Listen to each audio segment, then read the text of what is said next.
برحب بحضرتك، وايضا برحب بضيفنا الكريم الاستاذ لطفي السقعان رئيس تحرير الكره اليوم. اهلا بحضرتك يا استاذ.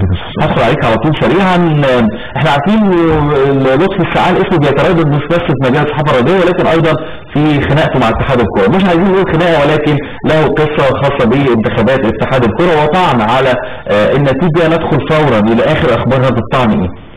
واخر اخبار طبعا فكت القضيه يوم 4/6 وحصل تداخل من المحامي بتاعي طلب التدخل في القضيه، فتم تاجيل القضيه الى اول سبتمبر المقبل ان شاء الله.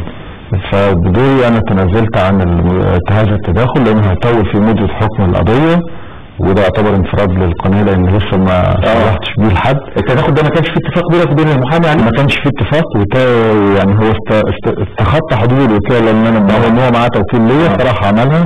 طبعا هذا المد في اجل الحكم هيستفيد منه اخرين طبعا داخل اتحاد الكوره، وبالتالي قررت الغاء هذا التوكيل، وبالتالي المحامي بتاعي الجديد هيروح يلغي هذا التداخل بطلب رسمي لرئيس الدائره، وبالتالي ما يبقاش فيه تداخل ليا ونقصر مده الحكم في القضيه وننتهي من هذه المساله سواء بالبطلان او بصحه الانتخابات ونقفل هذا الملف.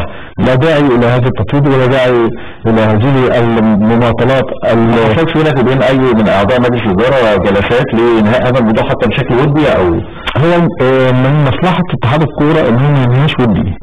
يعني خلينا برضه منطقيين ليه؟ لان هو دلوقتي اتحاد الكوره بيلعب في جزئيه ايه؟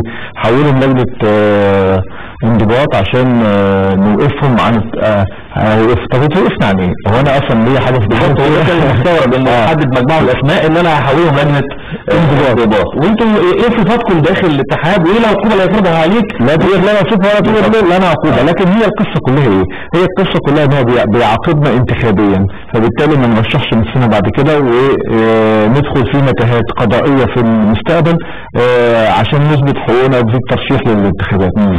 ده كل الموضوع. لكن هم مستفيدين من هذه الفترة اللي هم موجودين فيها لان ايه؟ هتبدأ الفترة رايحة ما بين محكمة ورايحة ما بين قضاء اداري الى ادارية عليا الى الوزارة الى الفيزا، فهم مستمتعين بالقصة. بالعكس هم ما عندهمش اي ازمة، هم شغالين مش اي حاجة، والنجاحات تتوالى في اتحاد الكرة. والنجاحات تتوالى في اتحاد الكرة، واتحاد الكرة ربما يعلي من شأنه امل الصعود الى كاس العالم من خلال الاداء اللي هيكون في مجموعة مصر. المفروض مباراة يوم الاحد هي مباراة مهمة لتأكيد النقاط والتفرد او التفاوت المجموعة.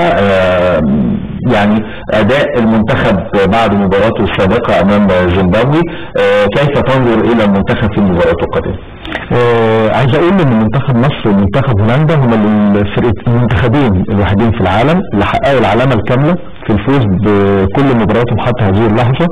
فده مؤشر برضه يؤكد ان برادلي مهما نختلف او نتفق على الاخطاء الموجودة عنده فبنقول ان هو راجل حق بيكسب. انا ما اقدرش ان انا اعاقب واحد على مكسبه. صحيح دي مسألة النهاردة محتاجة وقفة مننا كلنا، لان في حرب شرسة جدا بتدار ضد برادلي ربما لارضاء عدد من اللاعبين الدوليين المستبعدين من المنتخب، خصوصا من لهم سطوة على الاعلام ولهم نفوذ برعاية بعض الاقلام وبعض اصحاب الفضائيات.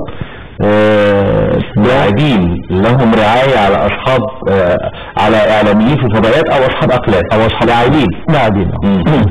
لكن المسألة كلها ده الجمال اللاعب بيتودد الى الاعلامي دلوقتي يتودد او ياخد من اللاعبين. احنا بنعيش هذه المرحلة حاجة طبعا. فعشان نكون واضحين مع نفسنا، برادلي هو مدير فني منتخب مصر. نعم. مش مدير فني اتحاد الكورة، مش مدير فني سين او صاد من اللاعبين. ده بيمثل بلد كاملة وبلد مش قليلة. فلما نيجي النهارده اقيم اداء برادلي مع المنتخب مصر، راجل بيكسب بره بيكسب جوه. انت بتجيب نتيجه. انا ليه العمليه الفنيه بقى وتقسيمه ايه ودفاع مين وفي الوسط مين وفي الهجوم مين، دي قصه. هو برادلي ده ملاك ما بيخطئش، لازم يغلط، امر طبيعي. امال هيجي فينا جوان ازاي؟ ما لازم يخطئ عشان يجي جوان. وبعدين هو اداؤه الفني حتى هذه اللحظه زي ما بيقولوا كده العبره بالخواتيم، ده احنا النتائج عندنا في النهايه بتقول حاجه ثانيه، بتقول حاجه ثانيه. لكن انا شايف ان الحرب الشرسه اللي بيمر بيها برادلي في الفتره الاخيره مستهدفه. هل يحارب من داخل اتحاد الكره ام من خارجه؟ هو المشكلة ان هو يعني لو قسم اتحاد الكورة اللي موجود، يعني هقول هو الفضل في وجود برادلي للكابتن سمير جاهز طبعا، ونتفق او نختلف على ادارته للاتحاد، لكن الموضوع احنا بنحترم ان هذا الجهاز موجود من المجلس الحالي، لان لو المجلس الحالي بيفكر كانت هناك اطروحات محدودة الافق من المجلس الحالي لتغيير شكل الجهاز الفني في الفترة هذه، لكن طبعا صعب ان هم يغيروا، وصعب انهم يكون عندهم اموال تكفي 6 شهور قيمة شرط الجزاء اللي عاد برادلي عشان ينهوا مع التعاقد عشان يكونوا مسيرته حتى تأكيد الصعود لكأس العالم. حتى تأكيد الصعود ولو صعد لكأس العالم سيتم التجديد له، يعني هو نهايته نهاية كأس العالم، ممكن يمشي وممكن يمشي شرط جزاء. المهم عايز اجدد معاه كأس العالم هجدد معاه ان شاء الله. المنتخب المفروض ان مباراته يوم الاحد ان شاء الله امام موزمبيق يعني فريق يعني مهم بالنسبه لنا، عايزين نأكد من خلاله الفوز. توجو فاز على هذا المنتخب 6-1. غينيا عفوا فاز، ولكن يعني هتقول عشان كنت لسه بتكلم عليه يعني احنا هل بالنسبه لنا هو فريق سهل ام قد يكون يعني الحسابات مختلفه؟ نظريه المقارنه وتحديد السهل من الصعب في افريقيا لم يعد لها مقياس على ارض الواقع. دليل ان مصر حامله اللقب 3 مرات في افريقيا خرجت على يد افريقيا الوسطى من الامم الافريقيه، صحيح، وانه خرجنا من كاس العالم على يد النيجر. فكل هذه المعطيات تؤكد انه لم يعد هناك مباراه سهله ومباراه صعبه، كل المباريات تاتي تحت خط الصعوبه للجميع. بدليل قد يكون منتخب موزمبيق تم تغيير المدير الفني بعد خسارته بالستة من غينيا، لكن هذا ربما يكون دافع نفسي كبير للاعبين اكتر، اللاعبين هيبقى اكتر فبالتالي ده الدافع المعنوي هيخليهم افضل بكتير من الدافع الفني والدافع البدني، فربما يقدموا مباراه كويسه جدا، بل يتفوقوا علينا في بعض المراحل التي تشهدها المباراه، ولازم اعترف بده، لان النهارده هم ما عادش عندهم امل في حاجه، فهيلعبوا مباراه من اجل اثبات الذات. ايوه، فدي مهمه جدا. لكن يعني مش عايز يثبت ذاته عليك. طبعا حتى الجزء اللي بيتكلم في المؤامره ان هم يسيبوا الماتش عشان غينيا ده جزء برضه غير منطقي، لانه من المنطقي طب هو كان يسيب المدير الفني ويلبسه ليه، لان انت المسؤول عن هذه الكارثه يعني حتى نظريه المؤامره لما بنيجي نعملها حتى مش عارفين نعملها فاعتقد ان هم تمرين بكره كده على الملعب الاساسي في ملعب متشافى بعد ما اتدربوا 3 ايام على نادي الجاليه الاسلاميه بمدينه ناتولا، والملعب هيبقى افضل رغم ان في ملعب ترتان. واضح ان برادلي هيختلف طريقه الاداء عن مباراه زيمبابوي، وده حقه لان هو بياخد كل مباراه بمعطياتها بظروفها الفنيه، وهو كان صح في ان هو يغير من الخطه في مباراه زيمبابوي، لان لو شفنا مباراه الذهاب اللي كانت في القاهره هنلاقي اختلاف كبير جدا، ان احنا كانوا بيخترقونا من العمق بشكل كبير جدا، فهو لما لعب بطريقه دفاعيه عشان يوقف هذا الاختراق فده كان امر طبيعي جدا. لكن للاسف مصادر الفضائيات لم ترى المباراه الاولى ورأت المباراه بعيون اخرى. صحيح. دي المشكله الحقيقيه. طيب المفروض انه المباراه اجواءها المناخيه شكلها ايه، خاصه هي توقيت يعني صعب بالنسبه لنا. الساعة 3 خلاص احنا خدنا عليها خدوا عليها، وبعدين قاعدين مدة برضو بقالهم قرابة 15 يوم يعني خارج زيمبابوي وما بين موزمبيق، فبالتالي يعني مفيش فيها مشكلة، لكن يبقى العنصر البدني هو اللي هيحسم الامر، ايضا عنصر القيادة الفنية من داخل الملعب، لان ما زلنا بنفتقد القائد من داخل الملعب، هو ده دور مهم جدا.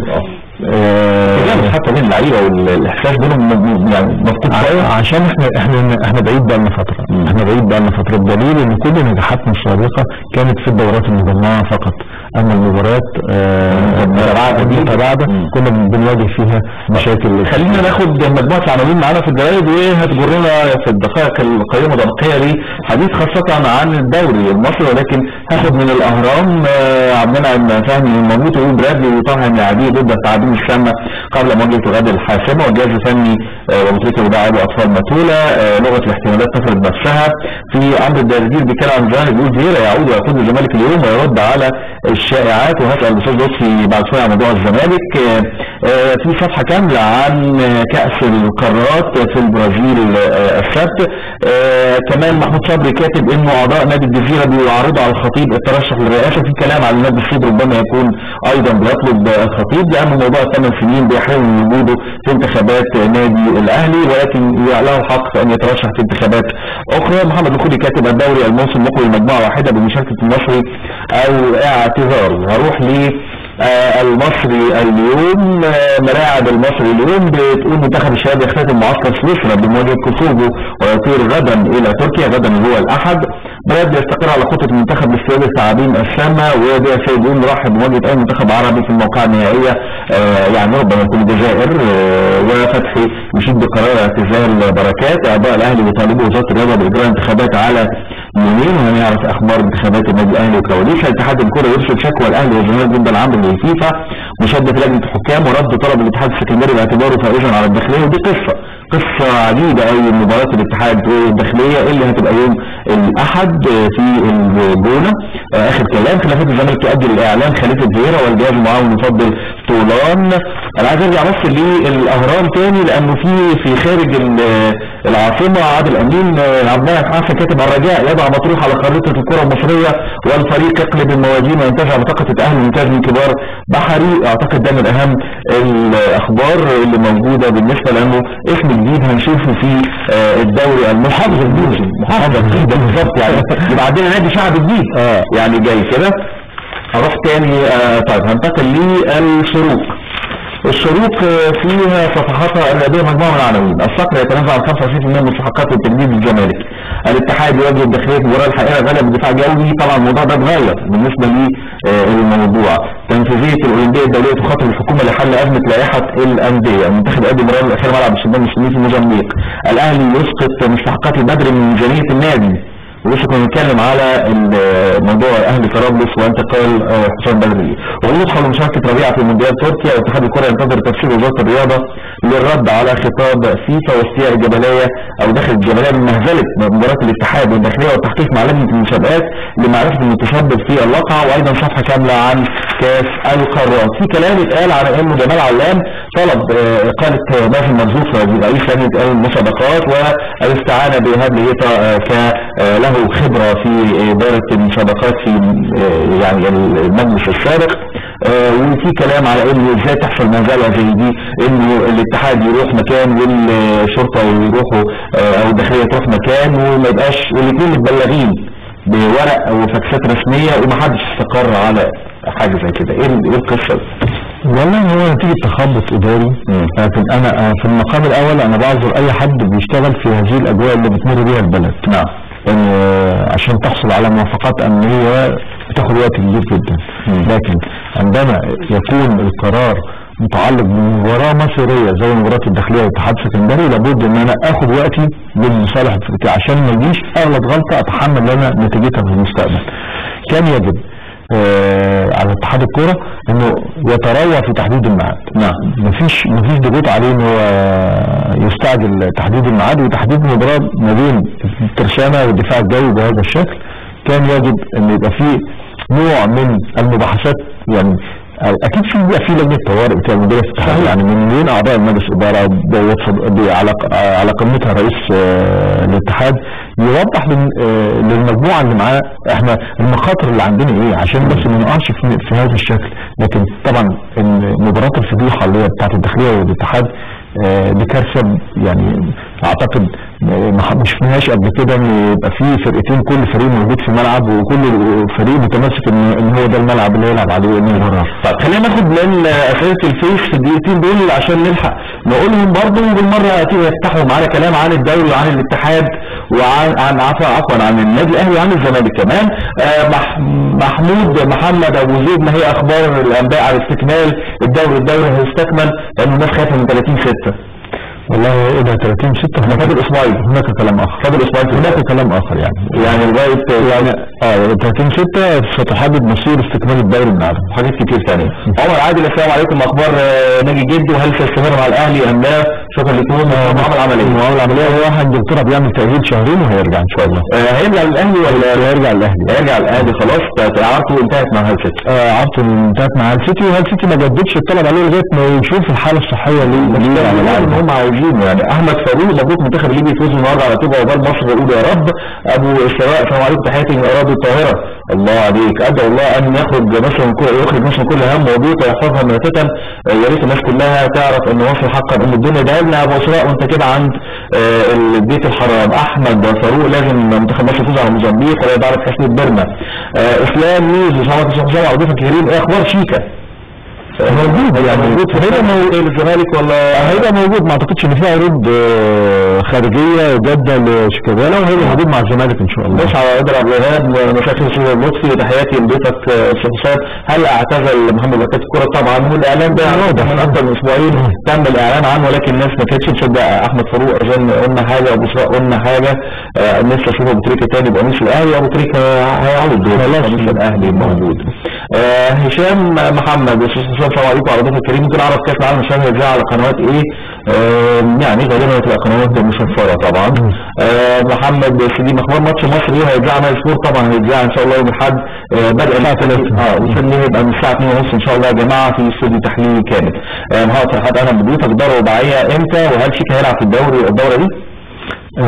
لا، ما حدش يلعب في الدوري الرباعي خالص. يعني كله هيبدا من الموسم الجديد، لكن هيبداوا كلهم في افريقيا. الدوري المجموعات هي من صارت 29/6 وتم تأجيلها من 29/6 إلى حين مرور 30/6 على خير. علي رونالدو كان بيقول محمد صلاح أحسن لاعب في مصر، أعتقد كده كان السؤال.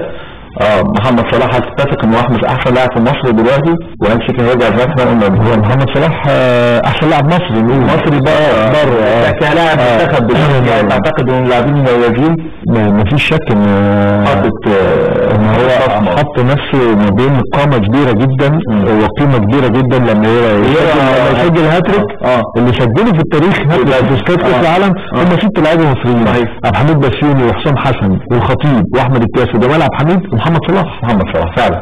فحط نفسه في قائمة بأمانة الله. يعني هيكمل مع الزمالك ولا في اسم توارد الاستكمال؟ هو فييرا هيكمل ويمشي. يعني المشكلة كمل مع الدوري الموسم ده. يعني هيكمل. يعني في اقتراح انه نبيل يكمل ولا لا اجنبي؟ هم مدركين ان اسامه نبيل ليس بالكفاءة الفنية لقيادة الامور في نادي الزمالك تحديدا. ربما يكون له المقدرة في هيجيبوا اجنبي لان هم مش هيقدروا على مواجهه المصري في ظل اللي انت داخل على انتخابات، فلازم يجيب واحد اجنبي عشان لا مش يرفع يشيل عن نفسه حرج الفواتير الانتخابيه ان انا عايز اجيب ده، رغم ان طارق يحيى مرشح بقوه. لكن في النهايه احنا بندرس حاله نادي الزمالك من كافه الامور. في النهايه شماعه الاجنبي هي الاقرب لفضل النجاح دي في انتخاباته. النادي الاهلي المفروض يفتح باب الترشيح يوم الاحد بعد بكره. ايوه، من الساعة 10 صباحا حتى 5 بعد الظهر، وب5000 جنيه رسوم الترشيح على جميع المقاعد. مجلس الشعب ب1000 جنيه. لا، ما الله هتجيب وبالتالي ولكن لو وصل النادي الاهلي جواب بكره بمد المجلس حسن حمدي الى نهاية سبتمبر، هيتم ايقاف الانتخابات وتأجيلها الى ما بعد رمضان بشكل نهائي. لكن ان لم يصل هذا الخطاب فيوم الاحد فتح باب الترشيح هتبقى في رمضان، على اساس الانتخابات هتبقى في رمضان ان شاء الله. بشكرك يا استاذ لطفي، شرفتنا. ويعني هو الوقت كان ربنا يخليك. شكرا لحضرتك.